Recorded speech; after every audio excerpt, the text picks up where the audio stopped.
After landscaping your property to make way for your 100 feet of defensible space, you may be left with a decision of how best to discard the leftover piles of vegetation like this one. Turning it into mulch or hauling it off the property is always the safest way to remove it, but it's not always possible.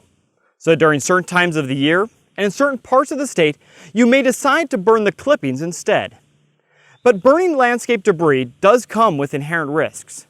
So it's important that if you do choose to burn your landscape debris, you make sure to take some simple steps to burn it safely and legally. First, obtain any permits that may be required before burning. In many areas, homeowners may be required to get a burn permit from a local fire station before burning. After obtaining any necessary permits, ensure that burning is not currently restricted in your area. During dangerous weather events like days of low humidity or strong winds, burning may be restricted or even suspended due to the potential for starting a fire. But just because it's a permissive burn day, it's still important for residents to stay mindful of current weather conditions. If it's windy and the surrounding vegetation is very dry, it may be best to wait and burn landscape debris another day.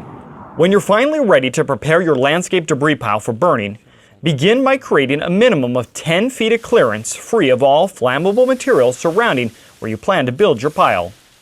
Ensure that only natural vegetation grown on the property is burned. Never burn household trash or garbage. Residents should keep a ready supply of water and a shovel nearby at all times. Next, be sure that your pile is no larger than 4 feet by 4 feet. Larger piles can be difficult to manage and can quickly get out of control. Having a responsible adult in attendance of your landscape debris burn at all times is required by law. In fact, if the fire gets out of your control, you could be held responsible for the cost of putting out the fire. Burning landscape debris can be a convenient way to dispose of excess yard waste as part of your defensible space plan. But it can be an extremely dangerous one if not done responsibly. It's up to you to take the extra time and attention to always be safe with your landscape debris burning.